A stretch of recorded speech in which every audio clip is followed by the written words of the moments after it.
तो दोस्तों स्वागत है आपका ऑब्जेक्टिव एवरीडे में। दोस्तों आज के इस वर्ल्ड ज्योग्राफी के टेस्ट में हम बात करेंगे विश्व की प्रमुख नहरों से बनने वाले प्रश्नों की।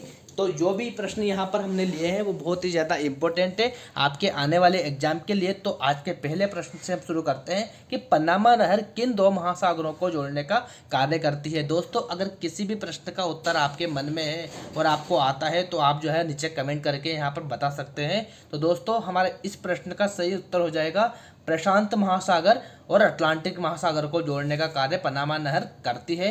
बात करें इस प्रश्न से संबंधित व्याख्या की, कुछ फैक्ट पनामा नहर के बारे में यहाँ पर दिए हुए हैं कि पनामा नहर मानव निर्मित एक नहर है जो पनामा देश में स्थित है और प्रशांत महासागर को अटलांटिक महासागर से जोड़ने का कार्य करती है। दोस्तों आपको कभी कभी प्रशांत महासागर और अटलांटिक महासागर की जगह कैरिबियन सागर मिल जाता है, तो वह भी बिल्कुल सही है। यह नहर की लंबाई 82 किलोमीटर है और चौड़ाई की बात करें तो 90 मीटर इसकी चौड़ाई है और गहराई की बात करें तो 12 मीटर ये गहरी है।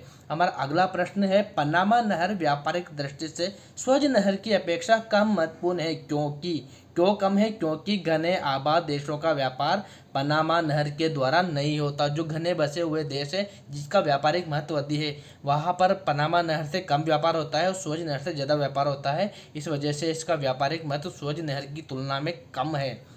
देखते हैं इसके फैक्ट। तो पनामा नहर अंतर्राष्ट्रीय व्यापार में प्रमुखतम जलमार्गों में से एक है। पनामा नहर पर पनामा देश का अधिकार है। पनामा नहर जलपास या जललोक पद्धति पर आधारित है।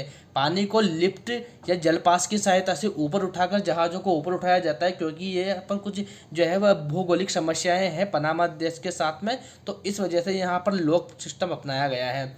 हमारा तीसरा प्रश्न है पनामा नहर के संबंध में निम्नलिखित में से कौन सा कथन सही नहीं है? तो सही नहीं है जो कथन हमें चाटना है, तो हमारे जो डी ऑप्शन दिया हुआ है ये है मार्ग की लंबाई 64.8 किलोमीटर है, ये बिल्कुल सही है। यह नहर अटलांटिक महासागर को प्रशांत महासागर से जोड़ती है, ऊपर अपन पढ़ चुके हैं। संसार का 85% व्यापार इस नहर के द्वारा होता है, बिल्कुल राइट है दोस्तों। तो हमारा सही आंसर जो होगा अर्थात जो पनामा नहर से संबंधित नहीं है वह कथन है ए, यह मार्ग पहले एक डेल्टा के रूप में था। तो व्याख्या की बात करें तो पनामा नहर प्रशांत व कैरिबियन सागर या अटलांटिक महासागर को जोड़ने का कार्य करती है। प्रशांत तट पर पनामा तथा कैरिबियन तट पर कोलोन परत अवस्थित है। इसका निर्माण 1914 में पूर्ण हुआ। अगर आपसे पूछ ले कि प्रशांत तट पर कौन सा जो है वह इसका बिंदु है तो पनामा बिंदु है और कैरिबियन तट पर कोलोन इसका जो है वह बिंदु स्थित है। हमारा नेक्स्ट क्वेश्चन है पनामा नहर के उत्तरी सिरे पर कौन सा पतन स्थित है? देखो पूछ लिया ना प्रश्न, अभी ऊपर बात करी थी। तो पनामा नहर के उत्तरी सिरे पर कोलोन जो है वह स्थित है। प्रशांत तट पर पनामा तथा कैरिबियन तट पर कोलोन पतन अवस्थित है। इसका निर्माण 1914 में पूर्ण हुआ। हमारा अगला प्रश्न है पनामा नहर के दक्षिणी सिरे पर कौन सा पतन या बंदरगाह जो है वह स्थित है? तो हमारा राइट आंसर हो जाएगा यहाँ पर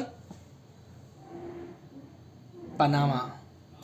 कोलोन उत्तरी सिरे पर है और दक्षिणी सिरे पर है पनामा। विश्व का सबसे बड़ा जहाज रानी नहर है। विश्व की सबसे बड़ी जहाज रानी नहर का श्रेय दिया गया है सुएज नहर को। सुएज नहर के बारे में कुछ फैक्ट जान लेते हैं। तो सुएज नहर जोड़ने का कार्य करती है लाल सागर को भूमध्य सागर से।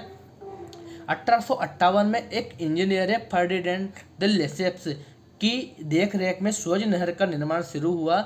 यह नहर आज 168 किलोमीटर लंबी है, 60 मीटर इसकी चौड़ाई है और गहराई की बात करें तो 16.5 मीटर इसकी गहराई है।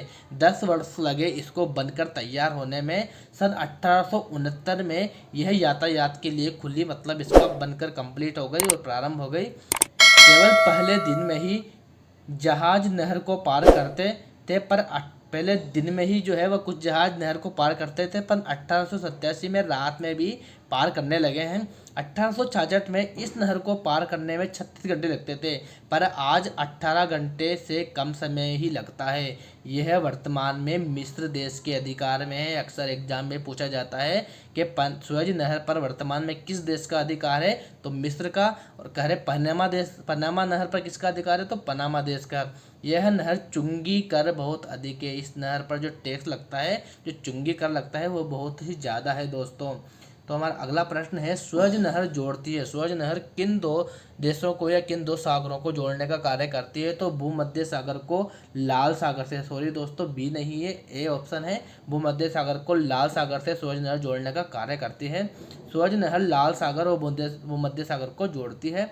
हमारा अगला प्रश्न है, स्वेज नहर के उत्तरी सिरे पर कौन सा पतन अवस्थित है? तो स्वेज नहर के उत्तरी सिरे पर पोर्ट सईद अवस्थित है। दोस्तों आपको दोनों में कंफ्यूज नहीं होना है, पनामा नहर और स्वेज नहर दोनों का ही आपको याद रखना है, क्योंकि पनामा नहर के उत्तरी सिरे पर पनामा स्थित है और दक्षिणी सिरे पर कोलोन, जबकि स्वेज नहर के उत्तरी सिरे पर पोर्ट सईद अवस्थित है। तो व्याख्या देखें इसकी, तो स्वेज नहर के दोनों सिरों पर पोर्ट सईद व पोर्ट स्वेज पतन अवस्थित है। पोर्ट सईद भूमध्य सागर के तट पर स्वेज नहर के उत्तर में अवस्थित है। पोर्ट सईद की स्थापना की बात करें तो 1859 ईस्वी में इसकी स्थापना हुई। पोर्ट स्वेज लाल सागर के तट पर स्वेज नहर के दक्षिणी किनारे पर अवस्थित है। पोर्ट स्वेज जो है वह दक्षिण में है, उत्तर में पोर्ट सईद है। तो हमारा अगला प्रश्न है, स्वेज नहर के दक्षिणी सिरे पर कौन सा पतन अवस्थित है? तो दक्षिणी सिरे पर यहाँ पर है पोर्ट स्वेज या स्वेज ऑप्शन दिया हुआ है सीधा, तो कंफ्यूज नहीं होना है दोस्तों। पोर्ट स्वेज या स्वेज जो है वह दक्षिणी सिरे पर स्वेज नहर के अवस्थित है, जबकि उत्तरी सिरे पर पोर्ट सईद, सईद और स्वेज आपको याद रखना है। हमारा अगला प्रश्न है, स्वेज नहर में झीलों का पूर्णतः अभाव क्यों पाया जाता है? तो दोस्तों स्वेज नहर में झीलों का पूर्णतः अभाव इसलिए पाया जाता है क्योंकि नहर के दोनों किनारों एवं समुद्र तल के जल स्तर में समानता पाई जाती है, इस वजह से यहाँ पर नहरों का पूर्णतः अभाव पाया गया है। हमारा अगला प्रश्न है, स्वेज नहर का निर्माण कब प्रारंभ हुआ? ऊपर पढ़ चुके हैं हम वैसे तो इस प्रश्न को। 1854 ईस्वी में स्वेज नहर का निर्माण प्रारंभ हुआ। किसने करा? फ्रांसीसी इंजीनियर है फर्डिनेंड दे लेसेप्स नाम का, उसने इसका निर्माण कार्य प्रारंभ हुआ। अक्सर एग्जाम में पूछा गया है इंजीनियर के बारे में, तो आप इसे अंडर एस्टिमेट ना करें। सन 1859 ईस्वी में एक फ्रांसीसी इंजीनियर फर्डिनेंड दे लेसेप्स ने देखरेख में स्वेज नहर का निर्माण कार्य प्रारंभ हुआ। 1859 नहीं, 1854 यहाँ पर आना चाहिए दोस्तों। यह नहर आज 165 किलोमीटर लंबी व 60 मीटर चौड़ी, औसत गहराई की बात करें तो 16.5 मीटर इसकी गहराई है। 10 वर्षों में बनकर तैयार हुई है। बनकर कब दी? 1869 में बनकर पूर्णतया कंप्लीट हो गई और यातायात के लिए प्रारंभ हो गई।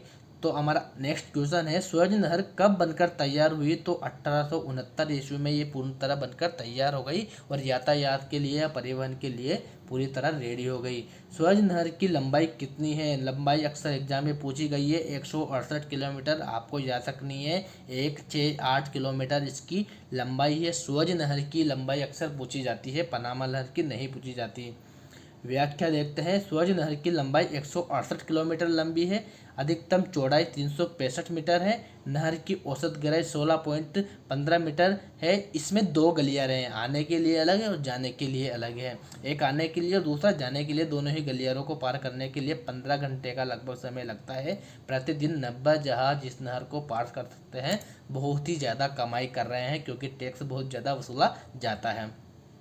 हमारा अगला प्रश्न है, सू नहर निम्नलिखित में से किसको जोड़ती है? तो सू नहर जोड़ने का कार्य करती है सुपीरियर झील को हुरिन झील से। सू नहर जोड़ती है झीलों को, आप जानते होंगे, पता होगा आपको, सुपीरियर झील और हुरिन झील संयुक्त राज्य अमेरिका की 5 बड़ी विशाल झीलों में से एक है। सुपीरियर, मिशिगन, हिरी, ओंटारियो और हुरिन।